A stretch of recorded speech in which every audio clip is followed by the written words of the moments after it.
Hi everyone and welcome. We're down here in my wormery, and today the worm bin that we're going to be working on is the one that's up in the upper right hand corner on the top shelf on the right. And if you're watching this series in which we're following the progress of this one bin, you'll remember it was down in the position on the lower shelf where the sunlight is hitting right now. So I've shuffled things around here. One bin has been introduced as new, a couple other older bins were combined into a single finishing tub. So I've got this counterclockwise motion for keeping my oldest bins separate from my newest bins in order so I could see which is oldest, which is youngest. So it's just the way I prefer to keep them arranged. With today being the 80th day that bin has been in existence, we're on schedule for another feeding because over the past few feedings, we've been taking 10-day intervals, and the last feeding was at 70 days, the previous one was at 60, and so forth. So I'm just kind of keeping to the 10-day cycle, trying to feed about the same amount of food each time. And this way we can kind of sense better when we check the previous feedings how things are progressing. The one nice thing about the way we're feeding now is that the square tub or rectangular tub is being fed in different corners each time. And going back 3 times now, we started this pocket feeding pattern. So today we're going to be occupying the 4th pattern, bringing us almost full circle. I guess the next time we feed and we go back to the original starting point would be the point where we actually complete the circuit. But now we've actually, gotten to the point where we're going to be occupying the final of the 4 corners with food.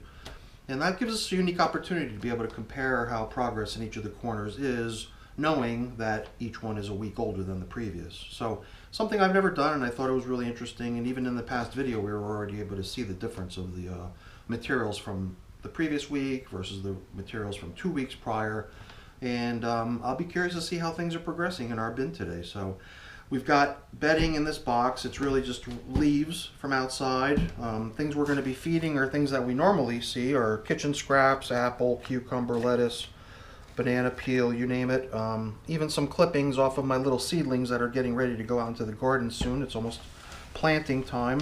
And if you've been watching any of my videos, you'll recognize what these containers have in them. This is the crushed eggshell, the grit that I normally use for my bins. But since we've been adding grit every single time recently, I just want to illustrate the fact that it is not mandatory with each feeding. So today we're going to skip, because I believe the last couple feedings did include grit. So today we'll skip. We'll just give them food and some bedding, and at the same time we'll get a chance to check in how they're doing. So let's get some space made here and get the tub over, and we'll get right to work.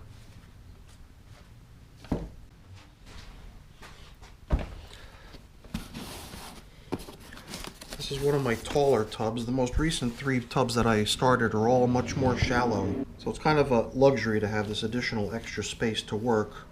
Meaning you could just be a little bit more sloppy. You don't have to worry so much about spilling stuff over the edge. Let me get a glove. Right back. Ready to get messy. Now this is a piece of bubble wrap. It doesn't have to be bubble wrap. All my other bins I just have a shopping bag here, serving the same purpose, which is moisture retention. You can see rather than all that moisture flying out into the air as evaporated mist or vapor, basically, we capture it. We don't let it fly up into the air. It gets captured by the plastic, and with these sheets of paper being right beneath the plastic, all the moisture gets to sort of hang here. Sometimes the worms come up for it, sometimes they don't.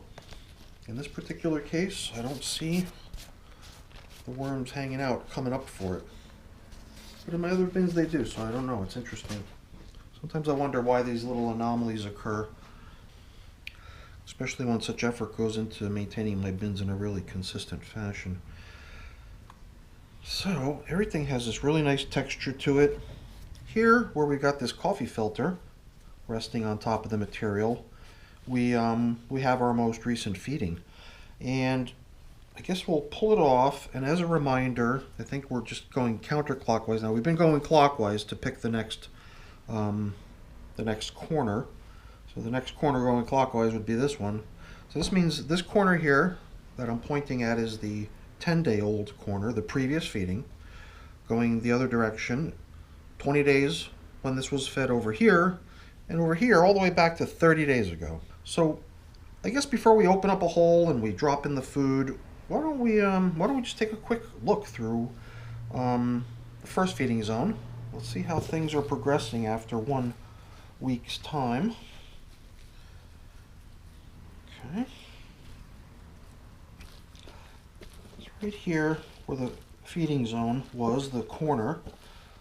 I guess I'm going to pretty much just turn this whole thing inside out so we can see how many worms have gathered here. Oh yeah. You go down a little bit and there's tons of them. Alright. So things look pretty good here. A lot of times they don't even come over here yet because they're still perfectly content where they are in the previous feeding zone, where the food, if there's any remaining, would be very, very far along in its decomposition, making it perfect for the worms to eat. So that was quite a disruptive inspection, I must admit. But, you know, I guess I was curious, other than these large chunks of obvious bedding that I'm seeing, you know, pieces of cardboard in here, newspaper, whatever. I guess I was looking for, you know, any sort of recognizable hunks of food, you know, maybe a banana peel or a, oh, here we go. This is a banana peel, yep, and its stem. So that's coming along quite nicely, I guess. After 1 week, this is pretty much the way a banana peel feels. Pretty mushy, almost, yeah, almost just coming apart at this point. And the peel itself has some pretty good structure to it still. All other stuff here might be like bedding. I don't know. It's hard to tell. This is another whatever stem of something, the end of something. So, all right. I'm sorry. Here I go again, rambling on and picking around in the feeding zone, playing with the worms. It's a hazard. I can't help it sometimes. So.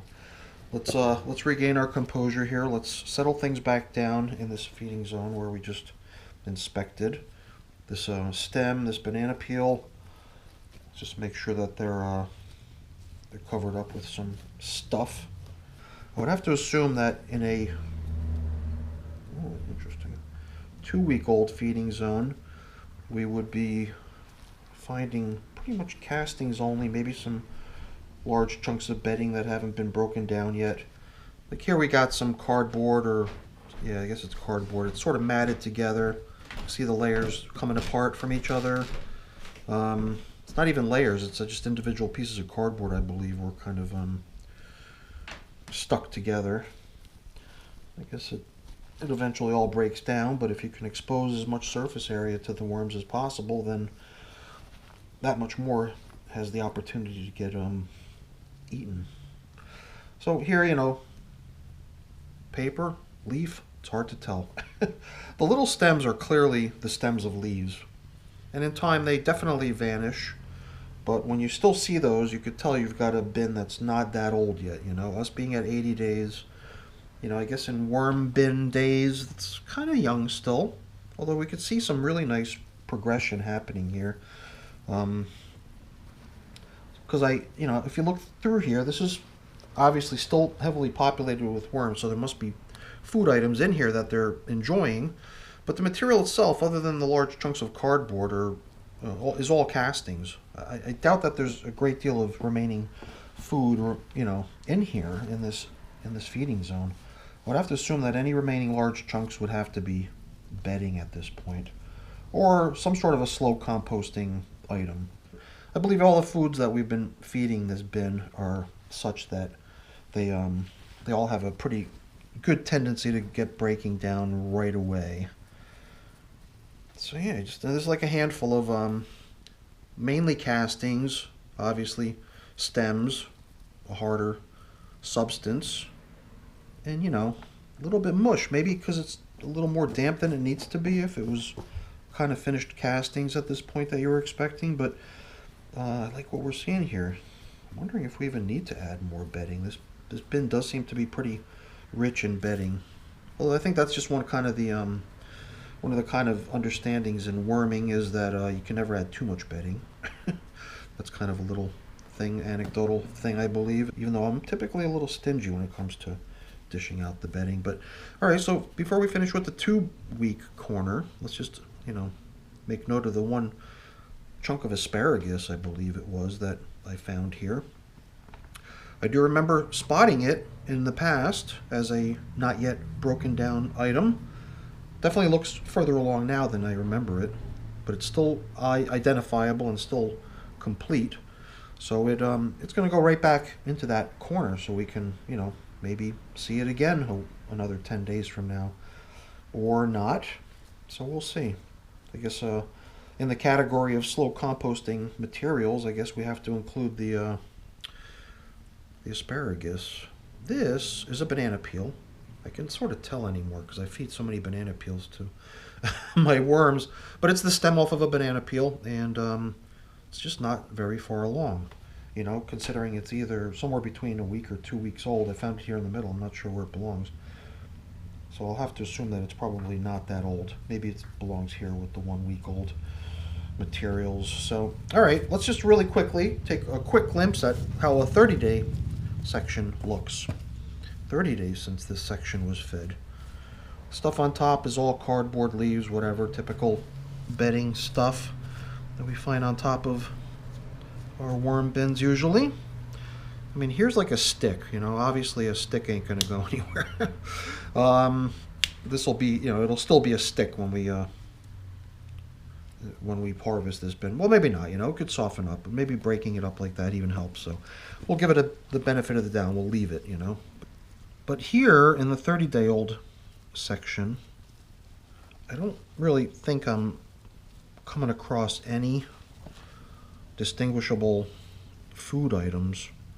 Plenty of bedding in here, it's still got good structure, stuff, leafy stuff, little sticks and whatnot, stems. Oh no, banana peel. Well, stem of a banana peel or banana stem, but very, very soft and mushy. This very tip of it, which would be kind of like the consistency of a piece of wood, is I just crushed it, but it was still pretty stiff and firm. So that was still one little distinguishable item. And I guess with me inspecting it the way I do, which is to stick my thumb through it, it's I'm definitely giving it a helping hand towards the finished line, in terms of getting broken down that way.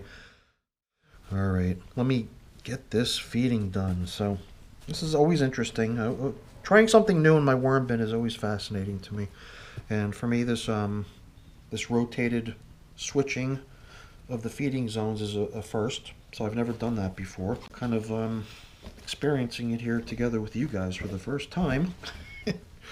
And just being a little bit inquisitive like I usually am. So hopefully I haven't lost your patience yet.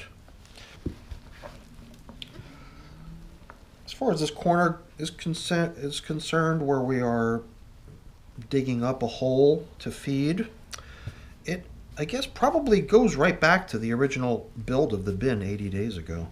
All this paper, all this bedding material. There's never been a feeding placed on this edge. The closest feeding that was ever done on this corner was when we fed down the middle and when we fed that corner 30 days ago. So this bin had only this one last section that's been kind of never fed before. So this is going to be a first. So bedding, let's think about this. We made mention earlier of never have too much bedding. True, very true. But, and it's not because I don't have any, because like I said, I've got some right here. It's in the box, ready to go if we need it. I'm just thinking I've got as much as I would normally want to have. I don't want to get down to like, performing actions out of rote, out of kind of, because it's on the checklist, I've got to do it. Everything I like to apply things, accordingly in terms of how much or if they're needed at all. So, just from my initial glance at what we have so far, even going back through these old feedings, I think we're even going to skip putting in bedding this time. Hopefully you agree. So why don't we get the food Something we've been doing, and we're going to stick to it as well, something we included with the first of these corner feedings was including a little piece of additional paper, just like this coffee filter. Maybe we'll actually use this coffee filter, because I've got a whole bunch of them. And we'll get a fresh one to use as our feeding zone indicator. But we've been creating little pockets, little wraps with our food. So instead of just placing the food straight into the feeding zone, we've been doing so with sort of a little extra napkin, you know, so they can wipe their little mouths when they're done eating. Let's go get some more of these wraps. I got them by the dozen. I got tons of them.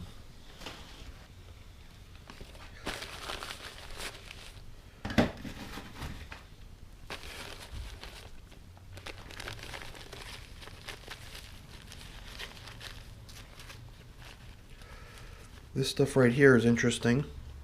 It's a contribution of my mom. My mom feeds these worms very well. This is almonds. She bought a bunch of almonds. She boils them, I think, and then she peels off all their skins so that she could take the naked, stripped almonds without the thin brown skin on it and then bake them. Put some salt on it, I think. Put some seasoning on it.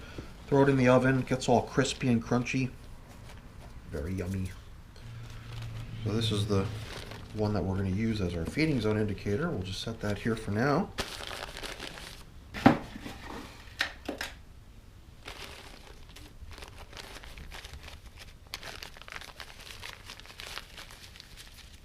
Nice thing about providing these little wrappers, I think, is that it's almost like a little reminder for you, for someone like me. Like I said earlier, I'm kind of like a stingy person when it comes to bedding, but this way you're automatically, you know, throwing in I don't know how many of these as bedding, and that's really what they need too. You know, besides the good food, they need also, you know, the carbon source as well. So it provides that nice balance. And by doing it that way, you just kind of don't forget. Now we're going to take this last one because we've only got so much of this material remaining in our little container here.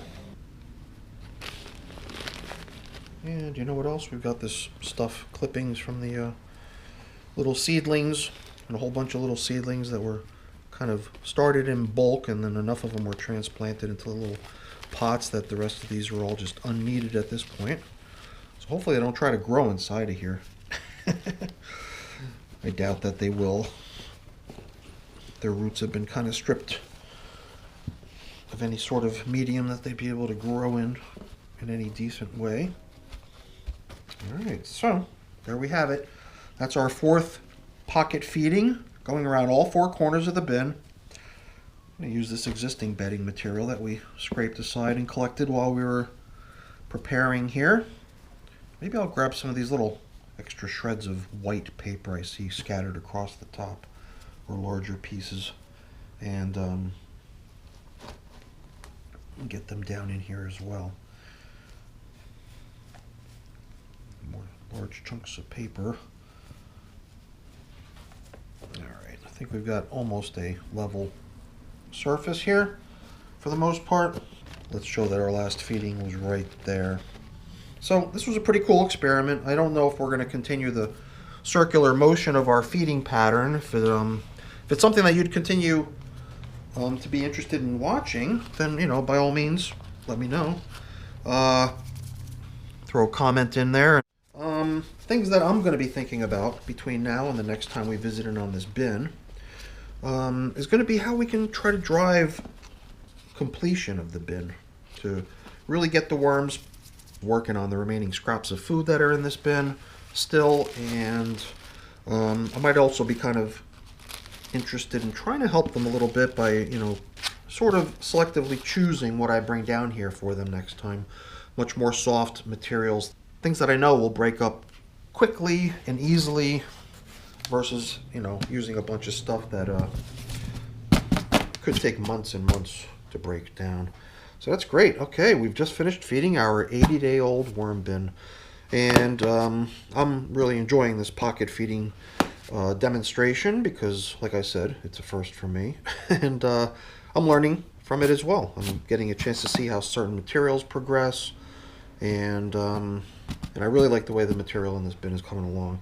At this point, every corner of this bin has gotten a nice feeding. At this point, maybe it is time to start getting it all homogenized and equalized in a way, continuing to promote this evaporation using the plastic to keep the moisture in the bin, keep the worms nice and cozy, and hopefully they just keep breaking down the material that's in the bin. Maybe we even give them blended food next time. I don't know. I'm lazy. I don't always want to get down to blending food for them. But once in a while, it's worth it just for an experiment. You know, I'm the inquisitive, curious type. All right, everyone. Thanks so much for watching. I appreciate your company. Hopefully you enjoyed the video. If you did, as always, please remember to give me a thumbs up. I really appreciate that. And also consider becoming a subscriber to the channel as well. That's really appreciated too. All right, everyone. Take care. Have a great day. Bye now.